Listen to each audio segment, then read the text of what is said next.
Querida familia, continuamos con nuestras reflexiones sobre San José. Conocer el corazón de San José. Y para ello tenemos que adentrarnos en el corazón de San José. Pero primero quisiera detenerme un poquito en explicar qué es el corazón. Por lo tanto, hoy vamos a hablar del corazón como la sede de la vida interior, para entenderlo como la sede de la vida interior de San José, porque queremos conocerlo a él desde adentro.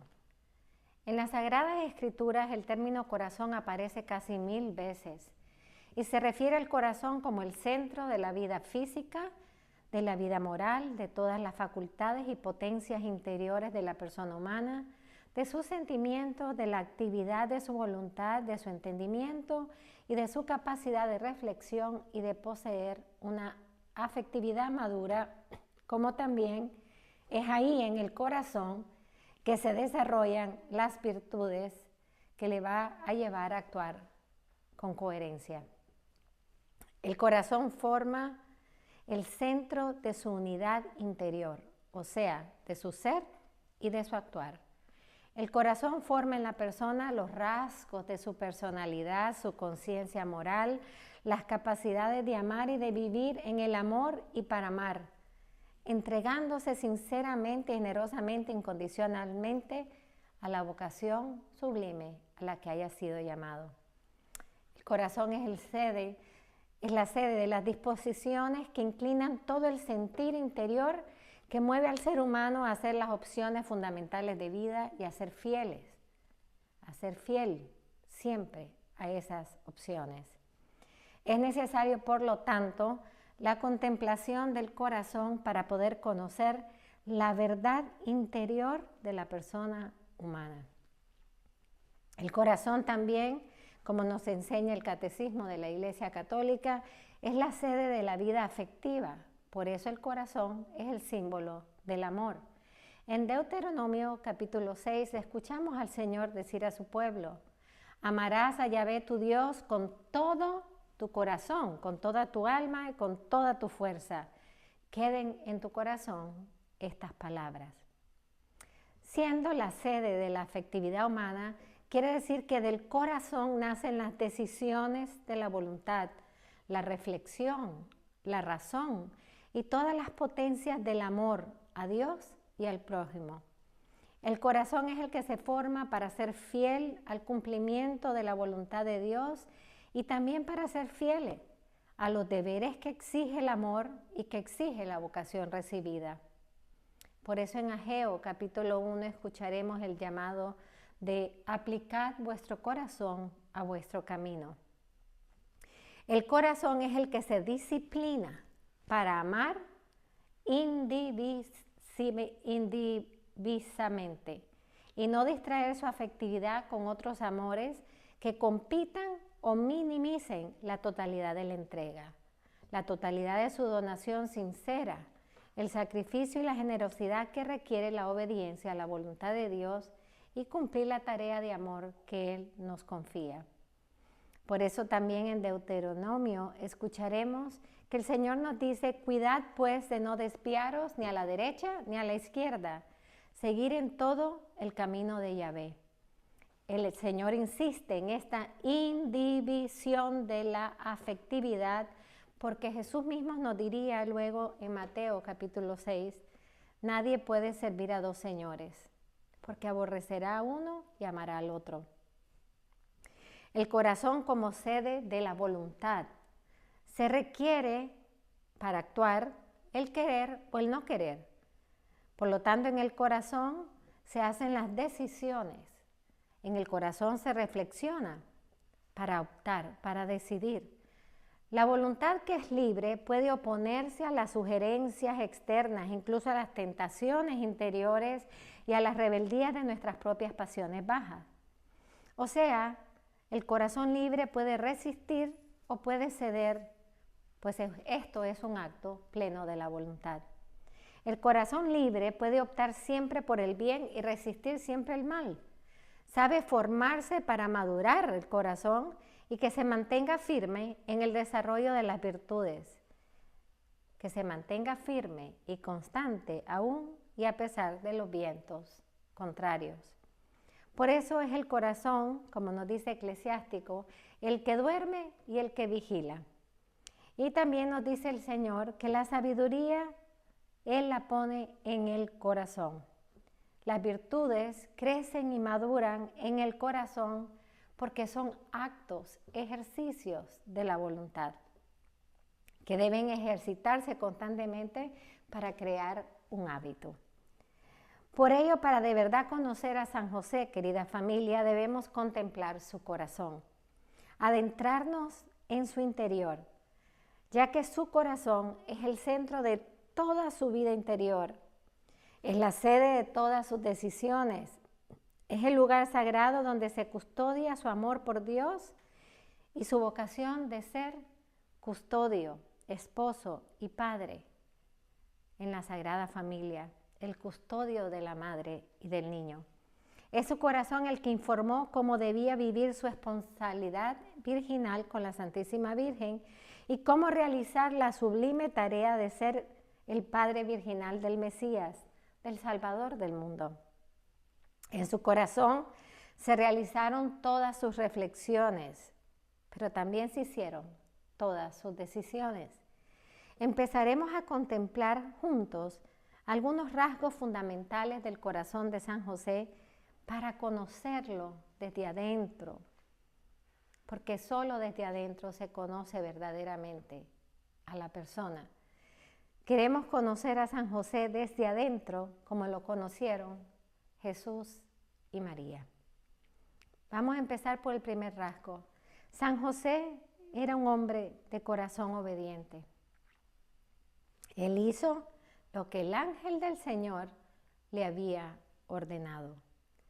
Leemos en el Evangelio de San Mateo capítulo 1 que San José reflexionaba ante el gran misterio de saber que la Virgen María estaba embarazada, pero nos dice el mismo evangelista que siendo un hombre justo, estaba pensando cómo separarse de ella, porque ya estaban desposados, en silencio. Esto es importantísimo, hermano, sobre el corazón de San José. Enviarla en silencio, porque no quería denunciarla como era la ley, que se tenía que denunciar a una mujer que saliera embarazada cuando estaba desposada con otro hombre. Él no quería denunciarla porque no quería exponerla a ser apedreada.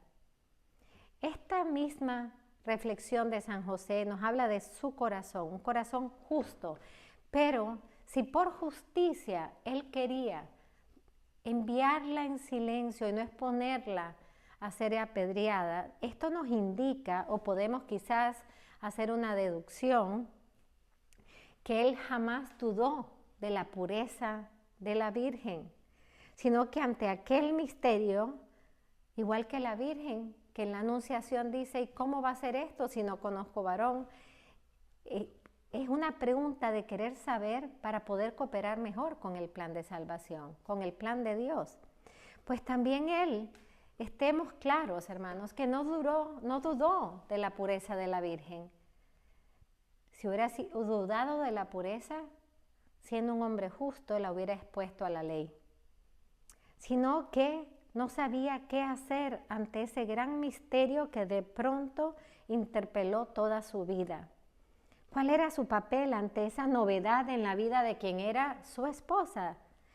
Me lo imagino en oración pidiéndole a Dios que le diera sabiduría para lidiar según la divina voluntad ante aquella noticia que no solo marcaba la vida de María de Nazaret, sino que también marcaba su propia vida, pues él estaba desposado con ella.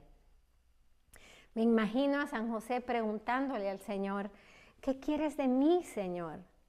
Ella está desposada conmigo y lleva en su seno la vida de un niño, quien ella me ha dicho fue concebido en su seno materno y virginal por el poder del Espíritu Santo.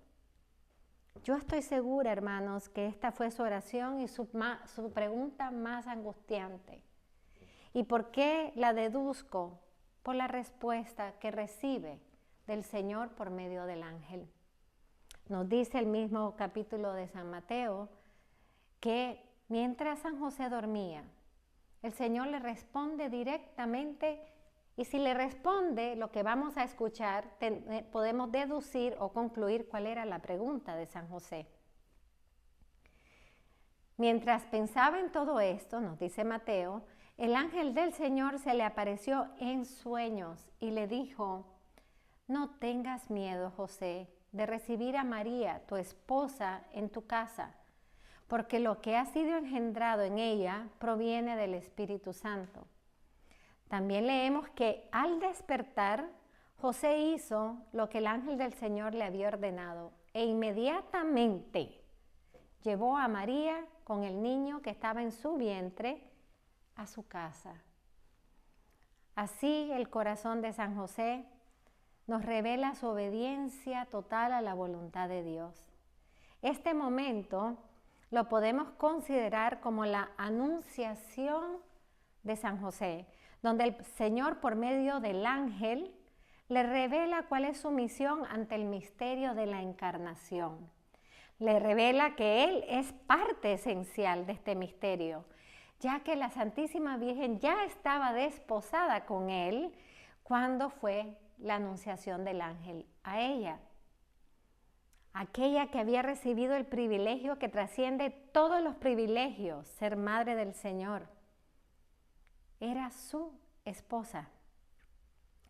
Y por lo tanto la misión de San José no estaba excluida en el momento de la anunciación a la Santísima Virgen. Al contrario, él tendría como misión el ser el hogar, el custodio de esa maternidad. Su esposa era la bendita entre todas las mujeres y su vientre era bendito por el fruto que crecía dentro de ella. En esta anunciación de San José no lo oímos decir una sola palabra. Su fiat es claramente dado a Dios, no con palabras, sino con una acción inmediata, pues la obediencia por amor es siempre exacta e inmediata. Él simplemente hizo lo que el ángel en nombre de Dios le pidió. Se levantó y fue a buscar a María, su esposa, y la llevó a su casa. Él vivió su obediencia formando su corazón para siempre estar listo a escuchar a Dios y a obedecerle, a tener su voluntad siempre lista para realizar los designios de Dios. Estar listo y disponible para hacer la voluntad del Padre, para servirle según Él lo necesite, y hacer y responder con prontitud a lo que el Señor le pidiera es un rasgo clarísimo del corazón de San José. El fiat de San José, el cual fue el segundo dado por una persona humana al misterio de la encarnación, lo colocó en un lugar excepcional y único en el plan de salvación. Padre virginal de la Madre del Redentor, esposo virginal de la Madre Redentor y Padre virginal del Redentor del hombre. Con su sí, San José se coloca al servicio del plan de salvación como siervo de la voluntad de Dios. Y como nos dice San Juan Pablo II, el Redentoris Custos, número 30, ya al inicio de la redención humana encontramos el modelo de obediencia después del de María, precisamente en José, el cual se distingue por la fiel ejecución de los mandatos de Dios. Y miren qué hermoso lo que nos dice San Juan Pablo y nos involucra a todos nosotros. La actitud fundamental de toda la iglesia debe ser la religiosa escucha de la palabra de Dios, esto es, de disponibilidad absoluta a servir fielmente a la voluntad salvífica de Dios revelada en Jesús. En 1999, en la fiesta de San José, esposo de la Virgen, San Juan Pablo II nos dijo algo muy hermoso que quizás nosotros no hemos pensado. Como todo niño, Jesús aprendió acerca de la vida y cómo actuar al ver a sus padres. ¿Cómo no podemos pensar con profundo asombro y gratitud que Jesús contempló y desarrolló en su humanidad esa perfecta obediencia humana a la voluntad del Padre? La perfecta obediencia humana a la voluntad del Padre, siguiendo el ejemplo de su madre, la Santísima Virgen María, el modelo por excelencia de obediencia exacta, pronta y total a la voluntad de Dios.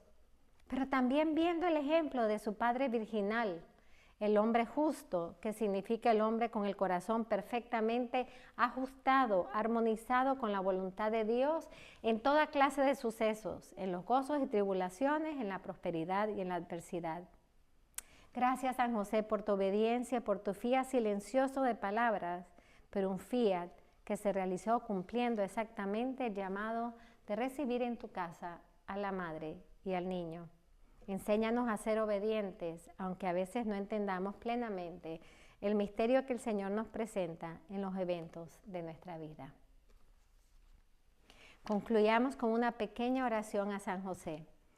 Oh Padre, que en tu designio de amor elegiste a San José para ser esposo de la Santísima Virgen y el custodio de los misterios de la Encarnación, concédenos, te imploramos, que a través de su paternal intercesión recibamos las gracias de disponernos con generosidad y humildad de corazón a cumplir tus designios de amor para nuestra vida y para nuestra familia. Amén.